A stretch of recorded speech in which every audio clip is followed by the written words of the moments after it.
اللہ اکبر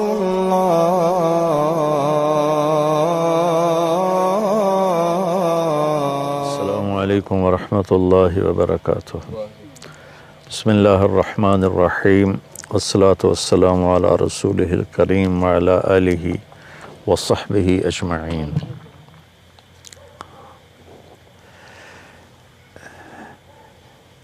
پوری دنیا کے انسانوں کے لیے سب سے پہلے جس علم کو سیکھنا ہے وہ ہے کہ میرا بنانے والا کون ہے اور وہ مجھ سے کیا چاہتا ہے اور اس کی کیا صفات ہیں، وہ کیسا ہے۔ یہ علم سب سے پہلے ہے۔ اگر اس علم سے کوئی جاہل مر گیا تو وہ سب سے بڑا جاہل ہے، چاہے وہ سائنسدان ہو، چاہے وہ کوئی آئی ٹی کا ہو، چاہے وہ کوئی فزکس کا ہو، کیمسٹری کا ہو۔ وہ ایک ایسی کہاوت ہے کہ کالج کے لڑکے کشتی میں سیر کر رہے تھے تو ایک نے پوچھا ملاح سے، چاچا تینوں فزکس آندی؟ اسے کہ پترا میں تو نہ ہی آج سنے۔ تو لڑکے نے کہا تیری آدھی زندگی تو ایسی ہی چلی گئی۔ دوسرے نے پوچھا چاچا کیمسٹری پڑھی؟ اسے کہ پترا آج ہی نہ سنیا، کہ تیری ادھی چلی گئی۔ تیسرے نے پوچھا بابا تو نے زالوجی پڑھی ہے؟ کہ نہیں میرا بچہ، میں تو کشتی وائی ہے ساری زندگی۔ اسے کہ تیری ادھی چلی گئی۔ اتنے چاہ گئی موج اور کشتی ڈولنے لگی تو ملا نے پوچھا پترو تیرنا سکھیا جے؟ انہوں نے کہا کوئی نہیں۔ انہوں نے کہا میری ادھی گئی تھوڑی ساری گئی۔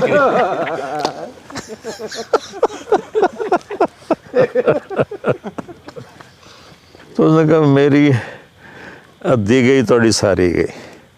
تو جو یہ نہ پہچان سکا کہ میرا بنانے والا کون ہے، اس سے بڑا نادان پوری دنیا میں کوئی نہیں۔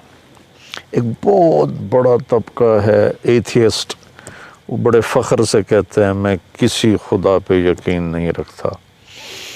وہ اپنی نادانی کو ایسی عقل مندی میں پیش کر رہے ہوتے ہیں کہ ان کی اس عقل مندی پر عقل بھی روتی ہے، نادانی بھی روتی ہے، کہ جسے یہ نہیں خبر لگ سکی کہ یہ چاند، سورج، سیارے، ستارے، ان کی گردش، دن اور رات، زمین و آسمان، دن اور رات کا آنا اور جانا، ان فی خلق السماوات والارض واختلاف اللیل والنہار، دن اور رات کا آنا اور جانا، والفلک التی تجری فی البحر بما ینفع الناس، اور سمندر میں چلنے والے بحری جہاز جو کراچی سے چل کے نیو یارک کے ساحل پہ جا لگتے ہیں۔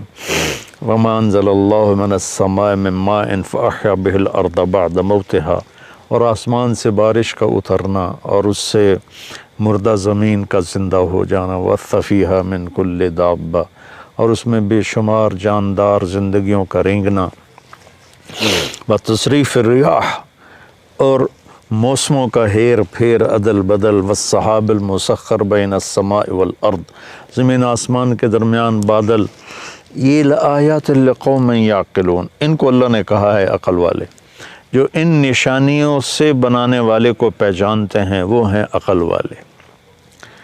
تو سب سے پہلا علم کو فَاعْلَمْ أَنَّهُ لَا إِلَهَ إِلَّا اللَّهُ، اللہ تعالیٰ فرما رہے ہیں کہ یہ فا کا لفظ یہاں یہ بتا رہا ہے کہ بہت جلدی اس کو حاصل کرو اور فوری اس کو حاصل کرو اور جانو کہ اللہ کے سوا کوئی معبود نہیں، کوئی بنانے والا نہیں، کوئی اس کا شریک نہیں، کوئی اس کا ہمسر نہیں، کوئی اس کے ہل تعلم لہ سمیہ، کوئی اس کی ٹکر کا نہیں، کوئی اس کی بیوی نہیں، کوئی اس کا بچہ نہیں، کوئی اس کی شکل نہیں، کوئی اس کی مورت نہیں۔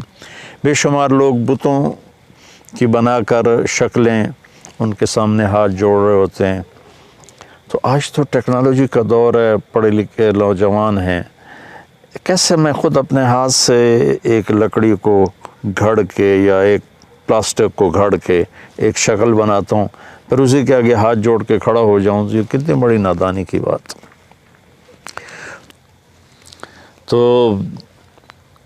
اللہ کو جاننا، اللہ کو پہچاننا، لا الہ الا اللہ دنیا کی سب سے بڑی نیکی ہے، اور اللہ کا انکار کرنا دنیا کی سب سے بڑی برائی ہے، سب سے بڑی برائی۔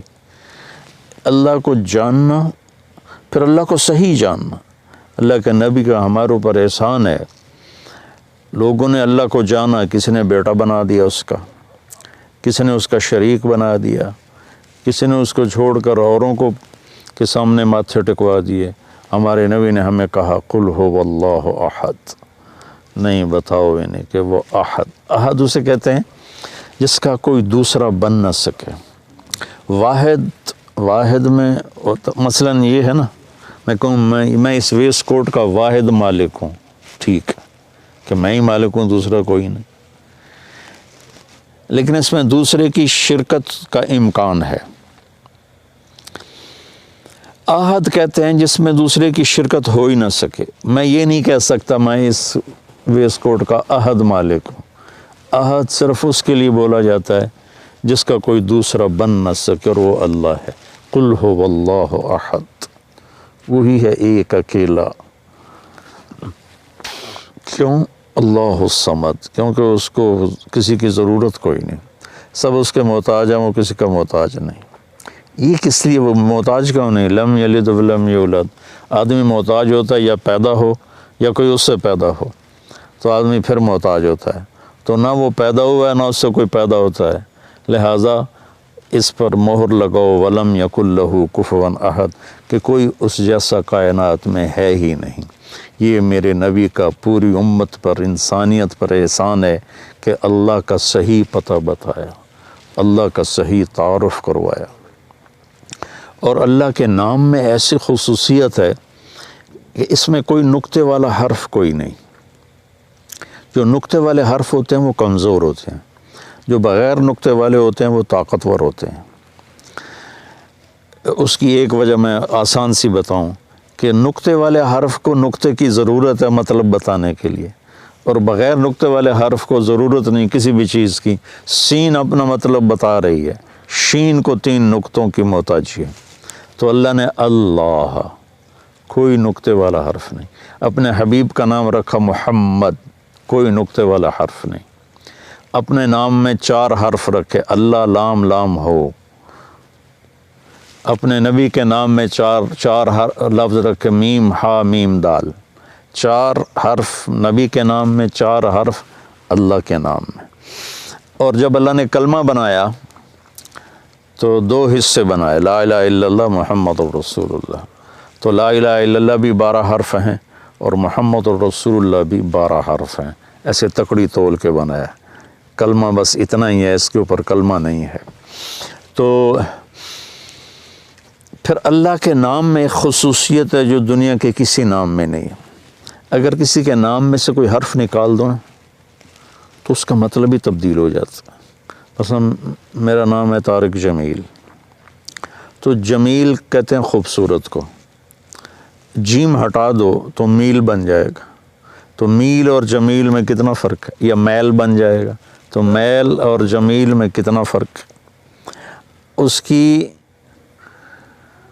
یا ہٹا دو تو جمل بن جائے گا، جمل اونٹ کو کہتے ہیں، جمیل خوبصورت کو کہتے ہیں۔ میم ہٹا دو تو جیل بن جائے گا۔ میں نے صرف اپنے نام سے آپ کو سمجھایا کہ کسی بھی نام سے، کسی بھی لفظ سے حرف نکال دو تو مطلب بدل جاتا ہے۔ اب یہ اللہ ہے، اللہ الف لام لام ہا، یہ الف کو میں ہٹا دیتا ہوں تو پیچھے بچتا ہے للہ۔ تو قرآن کی گواہی ہے للہ ما فی السماوات و ما فی الارض، تو یہ 3 حرف بھی اللہ ہی کی طرف جا رہے ہیں۔ پھر میں یہ لام ہٹا دیتا ہوں، پیچھے بچ جاتا ہے لہو، تو ابھی میں نے اس آیت پڑھی لہو ما فی السماوات و ما فی الارض، لہو بھی اللہ کو بتاتا ہے۔ پھر میں یہ لام ہٹا دیتا ہوں تو پیچھے بچ جاتا ہے الہ، تو الہ بھی اللہ کو بتاتا ہے، وَهُوَ الَّذِي فِي السَّمَاءِ إِلَٰهٌ وَفِي الْأَرْضِ إِلَٰهٌ۔ اب ایک عجیب کام کرتا ہوں، یہ تینوں حرف مٹا کے صرف ہا کی پیش کو باقی رکھتا ہوں، تو یہ بھی اللہ کو بتاتی ہے اللہ لا الہ الا ہو۔ ہو کہو تو اللہ، لہو کہو تو اللہ، الہ کہو تو اللہ، للہ کہو تو اللہ، اللہ تو پھر اللہ ہی ہے۔ تو بھائیو، سورہ بقرہ نہیں، پورے آسمانی کلاموں کا سرخیل کلام ہے آیت الکرسی۔ اور حضرت علی رضی اللہ تعالیٰ عنہ نے ارشاد فرمایا، اگر میں سورۃ فاتحہ کی تفسیر بیان کروں تو 70 اونٹوں پہ لا دی جائے گی، تو بقرہ کی کرتے تو پھر کیا حال ہوتا؟ ہر آیت کے لیے 10 اونٹ، ہر آیت کے لیے 10 اونٹ، مطلب یہ تھا کہ نہ ختم ہونے والی ہے۔ تو آج کے اس رات کے پیغام میں نے آیت الکرسی آپ کے سامنے پیش کی کہ اللہ کو پہچانو بھائی، اللہ کو پہچانو۔ اگر اللہ کو پہچان جاتے تو رشوت نہ ہوتی، قتل و غارت نہ ہوتے، ایسے شراب زنا کے دور نہ چلتے، ایسے نافرمانیاں نہ ہوتیں۔ اللہ تعالیٰ مجھے دیکھ رہا ہے، میری سن رہا ہے، میں اس سے چھپ نہیں سکتا۔ یہ اس مالک الملک کہ نحن اقرب الیہ من حبل الورید، ہم تیری شارک سے بھی تیرے زیادہ قریب ہیں۔ تو بھائی اللہ کو پہچاننے کی کوشش کرنا میری زندگی کا سب سے بڑا علم ہے۔ یہ مل گیا تو سب کچھ مل گیا، ورنہ وہ ملا والی گل ہے، میری ادھی گئی تو ساری گئی۔ السلام علیکم۔